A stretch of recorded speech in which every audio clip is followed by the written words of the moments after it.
We are on lesson 2 and we're just going to be introducing the treble clef today.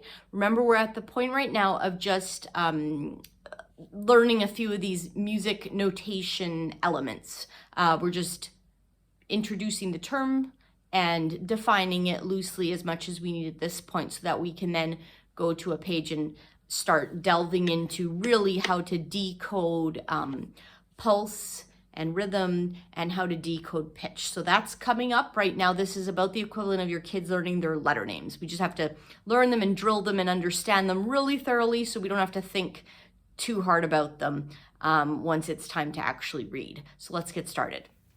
Okay, so we're going to start by reviewing here quickly what we learned last time. Remember that we learned that there's a musical staff and it consists of 5 lines and 4 spaces.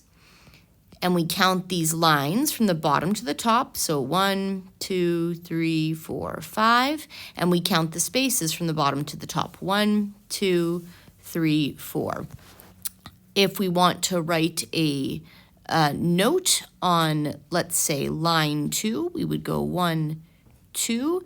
And in this case, we're just going to write an X. And we want to make sure that the X is placed right over top of that line. If we'd want to write a space, X we'll call it, but space note on space 3, we would go 1, 2, 3.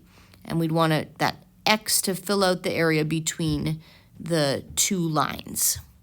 All right, lesson 2, treble clef. We're just going to start by reading this together.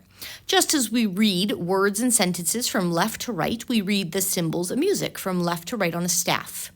The first musical symbol placed at the left of a staff is called a clef sign.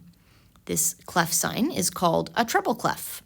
And the treble clef is also known as the G clef. And then the book is going to get into how to draw it, which we'll go over in a second.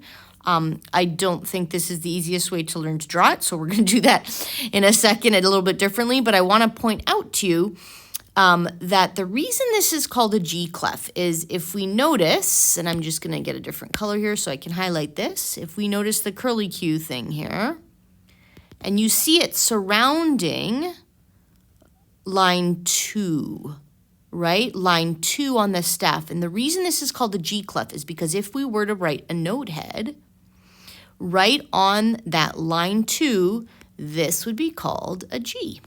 That's why it's called a G clef. So a clef sign, whether a treble clef or, as we'll soon learn, a bass clef, there's also a tenor and alto clef, there's always a kind of code in the clef that sort of helps us unlock how to assign letter names or pitches to the other notes we're going to see on the staff. So in this case, the curly Q around line 2 helps kind of X marks the spot. It sort of marks the spot that a note placed on line 2 is going to be called a G. Hence, we call it either a treble clef or a G clef. A treble clef is primarily used for, of course, female voices, for any of the higher instruments, so flute and violin would play in treble clef. Also, the right hand of a piano would play in treble clef. So it's one of the most used clefs. All right, so I'm going to show you how I go about drawing a treble clef. This is, of course, completely optional. You're probably never going to need to write music, and there's certainly great online apps and programs to write music if that interests you. What I like about learning to do this is that I find anytime I write something, I remember it better, and there's quite a lot of research to support that. Sort of equivalent to kids learning to write their letters and putting pen to paper, even though eventually we all end up typing usually. But there's something to be gained, I think, from writing. If you want to do this part and you don't know how to get manuscript paper, please just talk to me and I can help you with this. So I start by drawing a little dot on line 2. And this is going to be for the treble clef or G clef. So remember that line 2 is the most important line with a treble clef. So we want to start by going to the right and up, bump line 3, bump line 1, up, and we just want to pass the staff a little bit, the top of the staff, curl back down. Ideally, you would actually do the little crossover around space 4, but it is what it is when you're freehanding it. There you go. Okay, so I do it in one fell swoop.